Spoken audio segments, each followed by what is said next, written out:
Պարոն Բաբաջանյան, բարև ձեզ։ Շնորհակալ եմ մեր հարցազրույցի հրավերը ընդունելու համար։ Ես եմ շնորհակալ հրավերի համար։ Պարոն Բաբաջանյան, դուք ԱՄՆ-ում հաճախ եք լինում, կպատմեք մի փոքր այստեղ ձեր կյանքի մասին։ Ինչով եք այստեղ առհասարակ զբաղվում առօրյայում։ Տարեկան առնվազն 2, 3, 4 անգամ աշխատում եմ անպայման գալ Լոս Անջելես։ Իհարկե շատ ավելի հաճախ լինում եմ Վաշինգտոնում գործի բերումով, բայց դա բոլորովին այլ խոսակցության նյութ է, այստեղ ինձ կապում է իհարկե իմ նաև շատ վաղ երիտասարդ տարիքում հաստատվելու հիշողությունների, ընկերների, համալսարանների շրջանը եւ ամեն անգամ այստեղ գալուց այսպես լիցքավորվում եմ իմ շատ այդպես ջերմ միջավայրի ընկերների, դասընկերների, ինձ ճանաչող շատ եւ համախոհ ծանոթ, անծանոթների, այսպես հետ շփումներում կարողանում եմ ուժ գտնել, ուժ հավաքել եւ ուրեմն անցնել իմ հիմնական գործերին արդեն վերադառնալ Հայաստան։ Ամեն անգամ 1 շաբաթով, 2 շաբաթով այդ բավարարա, որպեսզի ես այստեղ ինձ վերագտնեմ։ Միացյալ Նահանգներում 98 թվականից եմ հաստատվել, քաղաքական իրադարձությունների պատճառով ստիպված եմ եղել դուրս գալ Հայաստանից, մինչև 2006 թվական, երբ որոշեցի, որ վերջ ամերիկյան էջը պետք է փակել եւ վերադառնալ Հայաստան, զբաղվել քաղաքականությամբ, զբաղվել լրատվական ընկերության հիմնմամբ, ես այստեղից օրաթերթ տեղափոխեցի, բայց կապը շարունակեց մնալ Միացյալ Նահանգների հետ եւ այն շարունակում է պահպանվել եւ ինձ իմ կյանքի համար շատ թանկ կետ է աշխարհի, որտեղ ես ինձ շատ հարազատ եմ զգում, շատ ներդաշնակ եմ զգում, հատկապես Լոս Անջելեսում, այո։ Իսկ ինչն է հատկապես, որ ձեզ այստեղ շատ է դուր գալիս, ամենաշատը, առօրյայում։ Գիտեք, կյանքի տարբեր շրջաններում տարբեր իրողություններ են։ Այս փուլում, օրինակ, ինձ ավելի գրավում է, ես շատ վաղ արթնացող եմ, ժամը 4-ին, 4:30 եւ ես հիշում եմ համալսարանական տարիներին, հենց այդ ժամերին էինք ստիպված լինում արթնանալ, մեքենայով գնալ Starbucks drive-thru վերցնել եւ մենք մի քանի ժամ քշում էինք թրաֆիկի մեջ, մինչև համալսարան էինք հասնում։ Հիմա այդ երբեմն կարոտում եմ այդ շրջանը, որտեղ դա տենց լավ վաղ երիտասարդության շրջանն է, լիքը հետաքրքիր հուշերով ու հիմա գալիս եմ այս երևի աշխարհում միակ հատվածն է, որտեղ վաղ առավոտյան արթնանալ, 4:30 Starbucks կարող ես գտնել, մտնել, քեզ ջերմ ողջունեն, դու նստես, գործով զբաղվես, սուրճ խմես եւ քայլես, այս այգին, այս հրաշալի մթնոլորտը, միջավայրը, այդ շատ ոգևորող է։ Այդ առավոտյան ռիտուալներն են ձեզ։ Հա, մի բան, որ օրինակ Հայաստանում ես չունեմ այս հնարավորությունը, որովհետեւ բնակության վայրը այգիներից շատ ավելի հեռու է եւ այնտեղ վաղ առավոտյան արթնանալու սովորույթ չկա, դա չափազանց վատ է, իդեպ դրա շուրջ պիտի աշխատանքներ տարվեն, բայց սա կենսակերպ է ու շատ հոգեհարազատ։ Մանավանդ կարգապահ մարդու, առավոտյան վաղ արթնացող մարդու համար սա շատ լավ տեղ է։ Ուզում խոսենք նաև այստեղի հայերի ու Հայաստանի հայերի տարբերությունից։ Կան ինչ-որ տարբերություններ, օրինակ, որ դուք նկատել եք այստեղի ու Հայաստանի հայերի միջև։ Գիտեք, դրա մասին անընդհատ եմ մտածում, թե ոնց է ստացվում, որ օրինակ երբեմն իմ ճանաչած օրինազանց, կարգազանց մարդը գալիս այստեղ լրիվ ուրիշ մարդ է դառնում, կերպարանափոխվում, տեսնում ես, որ կարգապահ, օրինապաշտ կյանքով ապրում։ Միջավայրը իրեն ասում է եւ մարդիկ, որոնք որ ընդհանրապես մեզ շրջապատում են այստեղ, նրանց վարքագիծը, նրանց օրինապաշտությունը, օրինապահ լինելու, նրանց կենսակերպը ավտոմատ քեզ դարձնում է այդպիսին։ Եվ Դրա համար ես կարծում եմ, որ մենք երկիրը փոխելու այսպես մտատանջանքներից առաջ պիտի քննարկենք միջավայրը փոխելու մասին, որովհետև մենք օրինակ շատ ուրախացել էինք, որ ամերիկահայ Փաթապուտյանը դարձել էր Նոբելյան մրցանակակիր։ Եվ երկար քննարկում էինք մեր ընկերների, այսպես մտավորական շրջանակների հետ, լավ ոնց է հնարավոր, որ այս փոքր ժողովուրդը Միացյալ Նահանգներում այսպիսի մեծ արդյունք տա։ Միջավայրը։ Հայաստանում գիտությամբ զբաղվողները, Հայաստանում մշակույթով, կրթությամբ զբաղվող մարդիկ պիտի աշխարհի ընձեռած այս բացառիկ հնարավորությունը, աշխարհը ուղղակի ահավոր փոքրացել է, պիտի կարողանան հաղթահարեն փոքր ժողովուրդ լինելու, փոքր ժողովրդի մասնիկ լինելու այդ բարդույթը։ Եվ այո, եւ կարողանանք Հայաստանում ստեղծել այն միջավայրը, որտեղ հնարավոր է Նոբելյան մրցանակակրի հավակնություն ունենալ, որովհետև դա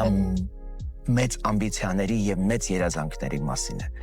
որը այստեղ հնարավոր է, որտեղ այստեղ դու ունես ահռելի գիտական,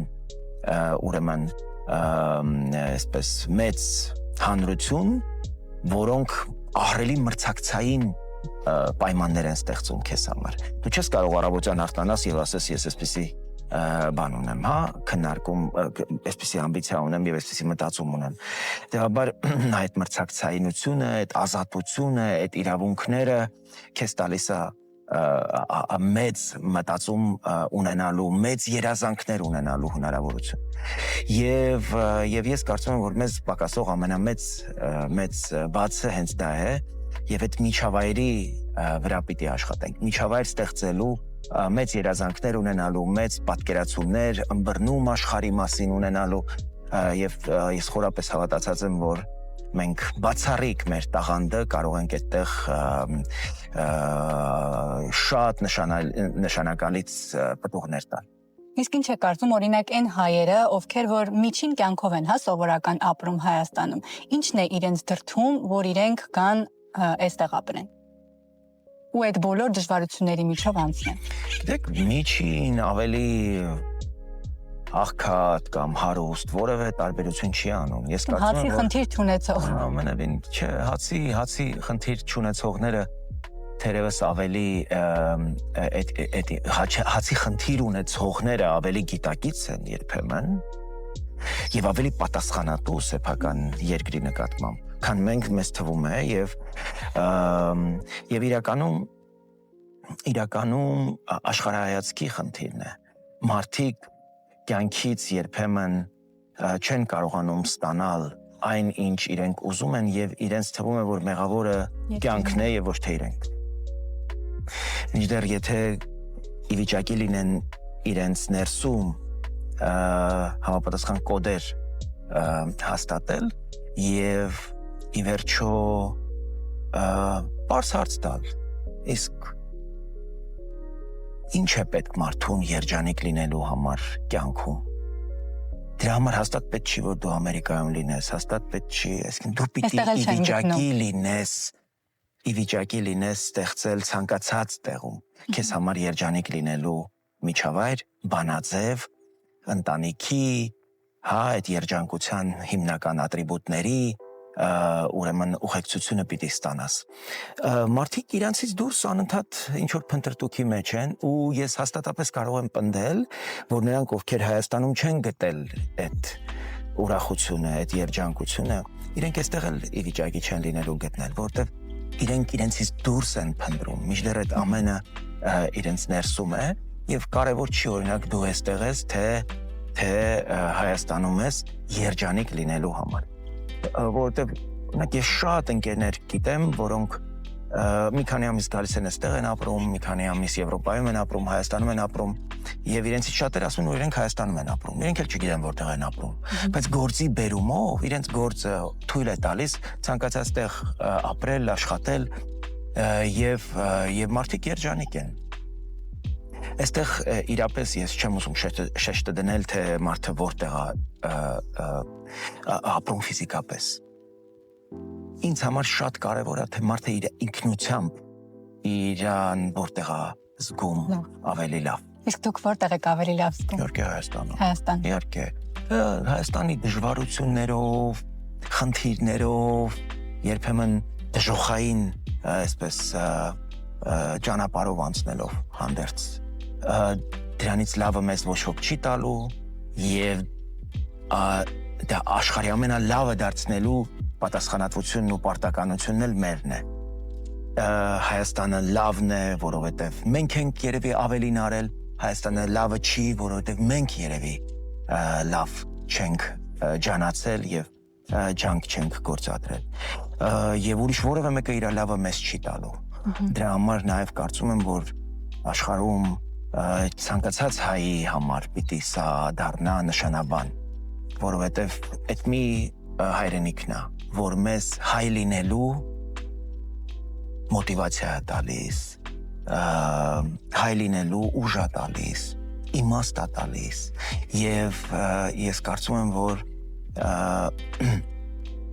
այդ իրողությունները եւ մեր պատասխանատվությունը պատմության, մեր սերունդների եւ մեր ժառանգության նկատմամբ ահռելի պատուհանաբացում եւ հնարավորություն ավելի պատասխանատու գտնվել մեր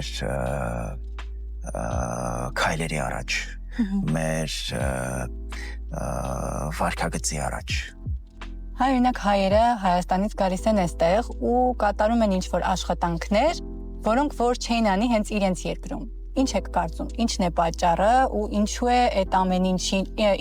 ամեն ինչից ելնելով իրենք միևնույն է գերադասում են այստեղ մնալ, հա, տանջվելով, բայց մնում են ի վերջո այստեղ։ Ես կարծում եմ, որ ինչ որ ժամանակ անց կամաց մենք այդ բարդությունները կհաղթահարենք Հայաստանում, որտեղ օրինակ 10 տարի առաջ լիքը աշխատանք կա, որ այսօր երիտասարդները անում են Հայաստանում, որ չէին անի 10 տարի առաջ։ Այդ կարծում եմ լավ process-ներ են եւ օրինակ ուսանողները, որոնք իրենք դասերից հետո աշխատանք են ունենում կամ ամառային սեզոնին հատկապես ծառայությունների ոլորտում աշխատում են։ Դա շատ գրավիչ է եւ կարծում եմ դա մենակ լավ բանի մասին է խոսում։ Իսկ այդ հիմնական դժվարությունները, որ մարդկանց օրինակ ստիպում է այստեղ աշխատել, վերցնել, ստանձնել որոշ աշխատանք, որը երբեք իրենք Հայաստանում չէին անի, սա էլ իր հերթին գալիս է անցյալից, կյանքի ունեցած պատկերացումներից, գուցե այդ մարդիկ այստեղ էլ շատ մեծ այդպես ոգևորությամբ չեն անում այդ աշխատանքը, բայց կյանքի դժվարությունները այստեղ մարդկանց ստիպում է այդ աշխատանքով զբաղվել։ Պատասխանատվությունը ընտանիքի նկատմամբ, չգիտեմ, ամսական վարձերը, որոնք օրինակ Հայաստանում չկա։ Եվ այդ իմաստով օրինակ ես այգում աշխատանքներ կազմակերպելու համար Գառնիում չէի կարողանում բարձր վարձատրվող աշխատող գտնել։ Եվ կես գնով հնդիկներ էի խնդրում, որ գան այդ աշխատանքը կատարեն։ Եվ ճիշտ ասած, սա շատ տարօրինակ է, սա նոր միտում է մեզանում։ Ի վերջո մենք որևէ մեկս չենք կասկածում, որ մենք աշխատող, ստեղծող, արարող ժողովուրդ ենք, եւ տարօրինակորեն այս վերջին հատկապես նորագույն պատմության այս տրանսֆորմացիաները մարդկանց շատ վարքագծի վրա էական ազդեցություն է ունեցել։ Եվ դրանում այստեղի հայությունը եւս մեղավորություն ունի։ Ի վերջո ամսական գումարներ ուղարկելով մենք սովորեցրել ենք նաեւ, որ կարելի է չաշխատել եւ ապրել։ Եվ մեր խնդիրն է, որպեսզի ցույց տանք չաշխատել ապրելու եւ աշխատել ապրելու տարբերությունը։ Ես կարծում եմ, որ մեր գլխավոր խնդիրն է մարդուն աշխատելով եւ շատ վաստակելով ավելի շատ բարիքներ ցույց տալ եւ վայելելու ավելի շատ տեղեր ուրեմն ցույց տալ, որ մարդը շահագրգռված լինի աշխատել եւ շատ փող ունենալ եւ շատ վայելել, որովհետեւ կար մի շրջան, երբ մարդը դեմոտիվացված էր ընդհանրապես աշխատելու, որովհետեւ Հայաստանում աշխատողներ էր ապրում նույն կերպ, չաշխատողներ էր ապրում նույն կերպ։ Մեր գլխավոր խնդիրն է, որ մենք աշխատելը ավելի մոդայիկ դարձնենք, ավելի գրավիչ դարձնենք, որովհետև աշխատելով օրինակ դու ավելի շատ կարող ես ճամփորդել, ավելի շատ կարող ես քո ընտանիքին ժամանակ հատկացնել եւ վայելքներ ունենալ, եւ սա կարծում եմ նաեւ պետության կարևոր իմպերատիվ պարտականություններից է։ Ուզում եմ էլ ավելի շատ բացահայտենք ձեր մարդկային կողմերը, ուզում խոսենք ընկերությունից։ Ինչպիսի ընկեր եք դուք եւ ինչն է կարևորում ընկերության մեջ։ Ես իմ կյանքը բաժանում եմ մի քանի շրջափուլերի։ Մի հատվածը կյանքի սերտորեն կապված է մանկության, պատանեկության հետ, դա էլ սերտորեն միահյուսված է եկեղեցու։ Ես 12-13 տարեկանից հայ եկեղեցու երիտասարդաց միության ատենապետն եմ եղել եւ Արարատյան հայրապետական թեմում հայորդի պարբերական էր հրապարակվում եւ ես դրա գլխավոր խմբագիրն էի։ Ես ամենակրտսերն էի հայ եկեղեցու երիտասարդաց միության մեջ եւ ես գլխավորում էի այդ միությունը։ Դա իմ համար կյանքի մի անպատկերացնելի եւ աննկարագրելի սկիզբ էր, որ ամբողջությամբ ձևավորեց իմ անհատականությունը։ Հետո Վենետիկ, լրիվ նոր միջավայր, Սուրբ Ղազար կղզի, հոգևոր ակադեմիա, Մուրադ Ռաֆայելյան վարժարան, բոլորովին այլ ընկերական շրջապատ, դրանից հետո դրամատիկ փոփոխություն գալիս եմ Հայաստան, Գևորգյան ճեմարան եմ ընդունվում, 3-րդ կուրս, Գարեգին Բեափարը ինձ այդպիսի հնարավորություն է տալիս, որպեսզի ես ավելի արագ անցնեմ կուրսերը։ Տեղի ունենում որոշ զարգացումներ, որոնք ինձ ուղղակի առաջադրում են դուրս գալ ընդհանրապես թողնել հոգևոր ծառայությունը եւ ես հայտնվում եմ քաղաքականության մեջ։ 98 թվականին ես դառնում եմ Կարեն Դեմիրճյանի կենտրոնական շտաբի երիտասարդական կազմակերպությունների, այդտեղ մի քանի կազմակերպություն կար իրեն աջակցող համակարգողը։ Շատ ակտիվ այդ քաղաքական process-ների մեջ ենք լինում եւ դա է սկիզբը լինում ընդհանրապես քաղաքականության մեջ թրծվելու, քայլեր անելու։ Ու ես անկեղծորեն ասեմ, ինձ համար անգլերեն բառ կա role model, հա, որպես տիպար։ Կարեն Դեմիրճյանը եւ իր մարդկանց հետ հարաբերվելու, ընկերների հետ շփվելու դա մի չտեսնված օրինակ էր։ Եվ դա ինքն էր։ Դա ինքը ոչ ձևացնում էր, դա ոչ թե արվում էր, որովհետև ինքը քաղաքական ինչ-որ նպատակներ էր հետապնդում, դա իր ամբողջական էությունն էր, իր անհատականությունն էր։ Ինչպես էր դա դրսևորվում։ Դա իր տանը հյուրասիրությունը անձամբ այսպես հյուրասիրելու իր անհագ ցանկությամբ Տիկին Ռիմայի պատրաստած այս ինչ բանը համը նկարագրելով եւ ստիպելով որ դու անպայման օգտվեք դասական երաժշտություն լսելու եւ հրավիրելու միասին լսելու իր ձգտումով դա հնարավոր չի նկարագրել եւ հատկապես պատասխանատվությամբ մի միջադեպ տեղի ունեցավ, երբ ընտրության օրը մենք փաստորեն քարոզչություն էինք արել օրենքի խախտմամբ։ Եվ 98 թվականի նախագահական ընտրությունները այդ պատճառով կասեցվեցին։ Մի քանի ժամով, կարծեմ մի ժամ թե 2 ժամ, որ ապօրինություն է տեղի ունեցել Կարեն Դեմիրճյանի շտաբից, ուրեմն դրուցիկներ են բաժանել, այդ օրը իրավունք չունես քարոզություն անել, դրության օր է։ Եվ ուրեմն դատախազությունը գալիս է կենտրոնական շտաբ։ Ու Կարեն Դեմիրճյանը հանձնարարում է, որ բոլոր նրանք, ովքեր ներգրաված են եղել դրա մեջ, ուրեմն մեքենաներով տանեն իրենց տուն։ որ հանկարծ որևէ բան տեղի չունենա եւ այդ բոլոր մասնակիցները, ովքեր Դեմիրճյանի նվիրյալներ են, հանկարծ նրանց հետ որևէ բան չպատահի։ Այդ պատասխանատվությունը վերցնելու եւ մարդկանց պաշտպանության տակ առնելու այդ իր բնավորություններ շատ ոգևորիչ։ Եվ իհարկե իր հետ ընդհանրապես սեղանին գտնվելը ցանկացած ֆորմատով հացի կամ այդպես քաղաքական քննարկումների Համախմբում էր մի անպատկերացնելի տիպար էր։ Եվ դրանից հետո արդեն Միացյալ Նահանգներ եւ ես հատկապես ուզում եմ, եթե ընկերության մասին ենք խոսում, ուզում եմ խոսել մի շատ փորձություններով տարիների մասին, որը հաջորդեց անմիջապես Միացյալ Նահանգներից իմ տեղափոխմանը Հայաստան։ Ես 2006 թվականին պես եթերային Միացյալ Նահանգներ ամեն ինչ գունավոր հայտնվեցի Հայաստան եւ ինձ ազատազրկեցին 3.5 տարի։ Եվ այս գունավոր աշխարհից հայտնվեցի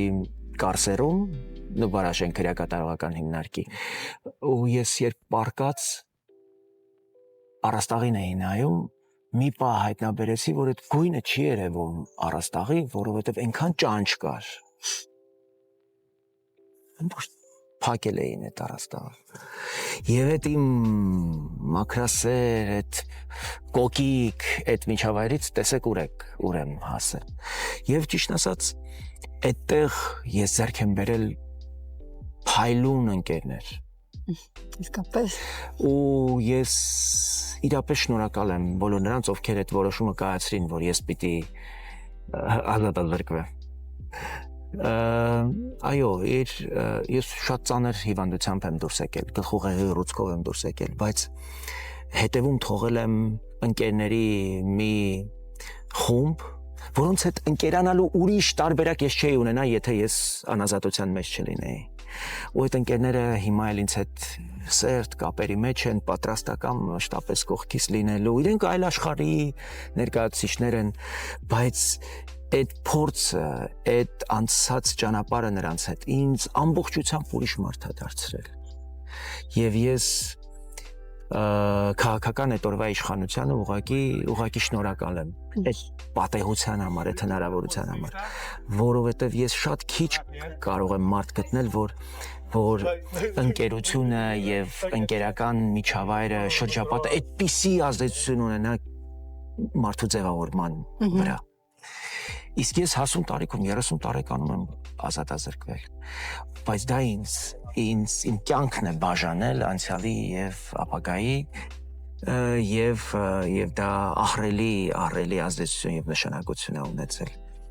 Այդ նեղության մեջ ձեռք բերված ընկերները բոլորովին այլ ավելի իրական են, ավելի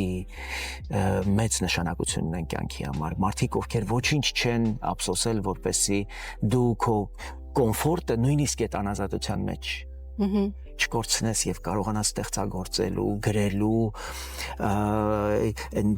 կարդալու քո հնարավորությունից զրկված չնես, ու դա ապահովել են մարդիկ, որոնք ընդհանրապես կապ չունեն ոչ գրքի, ոչ թերթի, ոչ մամուլի հետ, բայց նրանք հասկացել են, որ դա օրինակ կարեւոր է քեզ համար, եւ այն սկզբունքները, որոնք քեզ բերել են այդտեղ, եւ իրենք տեսել են, որ ես ազատ արձակվելու հնարավորություն ունեմ եւ ես հրաժարվել եմ այդ ազատությունից։ Ընդհուպ միջև օրինակ 6 ամիս հետո անազատությունից ինձ եկել առաջարկել են, կարող եք, որ եթե ես համաձայնեմ Հայաստանից դուրս գալ, հենց հիմա ազատում եմ։ Ու շոկ էր օրինակ բանտի այդ իմ խցակիցների համար, որ ես ասացի, որ մնում եմ այստեղ։ Ու դա իհարկե շատ թանկ շրջան է ինձ համար, բոլոր իմաստներով, այդ հոգատարությունը ընկերոջը խնամելու, հիվանդության մեջ նրան զորավիք լինելու այս կերպը ես ընդեղ եմ տեսել, զգացել մաշկի վրա, այդ իմ համար ուղղակի տենց երևութական խոսքեր չեն, ու դա ինձ շատ թանկ շրջան է, շատ թանկ։ Այսինքն կարծում եք ընկերը նեղության ժամանակ է երևում, ոչ թե այն ժամանակ, երբ քեզ ես գոնե այդպիսի փորձ ունեմ։ ամենայդպես այն ընկերները, ովքեր ինձ հետ այդ հատվածն են ապրել, դրանք մնացել են աներեր, կայուն, անշահախնդիր, իրենց համար ընդհանրապես էական չեն քո հաջողությունները, անհաջողությունները, պաշտոնը, ճանաչված լինելը իրենք, այդ անմիջական, անկեղծ մարդիկ են, որոնք ուղղակի ուզում են քո շրջապատում լինեն, իրենք ուզում են, որ դու իրենց հետ ընկերություն անես ու դա իրենց համար թանկ է։ Սա հնարավոր չի ուրիշտեղ գտնել, քան այն անցած ճանապարհով, որ ես եմ անցել։ Ուզում եմ խոսենք նաև ձեր սիրելի զբաղմունքներից, գիտեմ, որ շատ ընկերասեր եք ինքներդ եւ սիրում եք ձեր ընկերներին հյուրընկալել ձեզ մոտ ու նաև սիրում եք պատրաստել։ Կպատմեք մի փոքր ձեր այդ տաղանդի մասին, իսկ նա շատերը չգիտեն։ Ես ասեմ, որ դրա դրսևորումներն էլ Միացյալ Նահանգներում տարբեր են, Հայաստանում տարբեր են։ Օրինակ Հայաստանում ես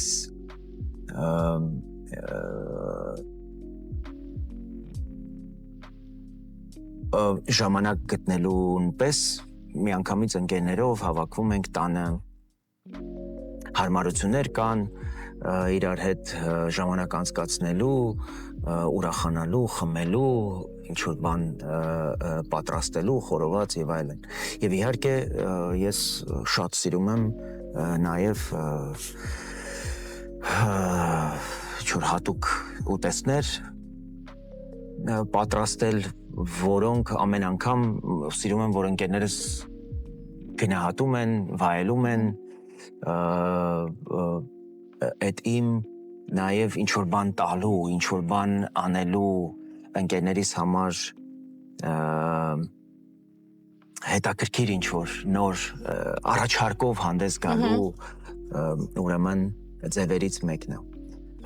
Եվ դա ընդհանրապես վերջերս է ի հայտ եկել, դա միևնույն ժամանակ նաև ստրեսից այսպես stress out անելու, ստրեսից ազատելու ձևերից մեկն է պատրաստելը։ Եվ պիտի ասեմ, որ հարազատներս մերոնք ընտանիքում շատ ուրախ են, հենց որ ես խոհանոց եմ մտնում, իրանց համար բան է, որ իրանք համով բան են ուտելու։ Հա, կա այդպիսի բան։ Եվ դա արդեն դարձել է իմ կյանքի նաև անբաժան ուղեկիցը։ Օրինակ Միացյալ Նահանգներում մեծ իմաստով ավելի հետաքրքիր ուրիշ կարևոր իրողություններ կան։ Օրինակ Միացյալ Նահանգներում ինձ համար ամենակենսական եւ գրավիչ բանը վաղ առավոտյան արթնանալու հնարավորությունն է, առավոտյան շուտ օրինակ ընկերների հետ սուրճ խմելու հնարավորությունն է, օրինակ Հայաստանում դե չես կարող մարդուն ժամը 6-ին սուրճի կանչես, այստեղ կարող ես։ Որովհետև գործերի բերումով օրինակ անմիջապես հանդիպել է պետք եւ ասում ես առավոտյան հանդիպենք մարդու համար դե շատ անսովոր ժամը 6-ին հանդիպելը ո՞րն է, Երևանում այդպիսի բան չկա, բայց այստեղ ընդունված է։ Ու այստեղի այդ ճկունությունը, որ մարդու համար լրիվ նորմալ է, որ առավոտյան 6-ին կարելի է հանդիպել, որովհետև դրանից հետո ինքն էլ է զբաղված, ես էլ եմ զբաղված եւ մեզ պետք է անպայման հանդիպել։ Ուրեմն այդ հնարավորությունը այստեղ կա։ Եվ իհարկե այդտեղ այդ իմաստով այստեղի այդ առածկականությունը, ճկունությունը շատ ավելի մեծ է։ Եվ ասեմ ձեզ, իմ բոլոր հարաբերություններում պետական, քաղաքական, ընկերային, ընտանեկան, դեռպես շատ մեծ հետք հա թողել Ամերիկայում ապրելու տարիները եւ այն փորձը, հարաբերությունները տարբեր շերտերի հետ, հայաստանյան, ոչ հայաստանյան, ամերիկյան, չգիտեմ, Ամերիկայում հաստատված հրեական, իտալական, մեքսիկական միջավայրերում եմ եղել եւ այդ բոլորը ընդհանուր ահռելի ազդեցություն է ունեցել իմ ձևավորման վրա եւ իմ հարաբերությունները Հայաստանում այս կամ այն կերպ նաեւ աստված են այդ բոլոր իրողություններից ու ես սա իմ կարևոր հարստությունն եմ համարում այդ բազմազանությունը, այդ այո, տարբեր մշակույթների, այսպես հետ առնչված լինել, ապրել իրենց հետ, շատ մոտիկից իրենց հետ շփումները ինձ միայն հարստացրել է։ Իսկ հիմա ձեզ տալիս եմ 10 բլիթ հարց, որոնց շատ արագ պետք է պատասխանեք։ Գնացինք։ Առավոտյան մարզումներ, թե երեկոյան զբոսանք։ Առավոտյան եւ երեկոյան զբոսանք։ Ձեր բոլոր ժամանակների ամենասիրելի գիրքը։ Պլատոնի Հանրապետությունը։ Սպորտային հագուստ, թե կոստյում։ Կոստյում։ Ինչ կա միշտ ձեր ճամփորդական պայուսակի մեջ։ Լապտոպ, նոթբուք։ Հեղինակային ուտեստը, որ դուք կարողանում եք պատրաստել։ Դե այդ խորոված, բայց հատուկ համեմունքներով, որը շատ ավելի ախորժելի է դարձնում։ Հոբի, որի մասին մարդիկ չգիտեն։ Եվ չեմ ուզենա, որ դրա մասին իմանան։ Շատ լավ։ Հեռախոսի app, առանց որի դուք չեք կարող։ Դե հայտնի էփերն են երևի, որոնք հիմնական մարդկանց հետ ուրեմն հաղորդակցության միջոց են, օրինակ WhatsApp։ WhatsApp։ Ձեր ամենասիրելի տոնը։ Հայաստանի անկախություն։ Սեպտեմբեր 21։ Սիրելի երաժշտության ժանր։ Ես շատ սիրում եմ pop, ավելի դասականին մոտ։ Եվ դա կապ չունի հայկական մոտիվներով, թե միջազգային։ Սուրճ թե թեյ։ Սուրճ։ Արտահայտություն, որը ձեր կարգախոսն է մշտապես։ Աշխատանք, կարգապահություն, հետևողականություն։ Մարդ ով ձեզ ոգեշնչում է։ Կենդանի Աստված։ Շնորհակալ եմ շատ, պարոն Բաբաջանյան։ Մերսի ձեզ։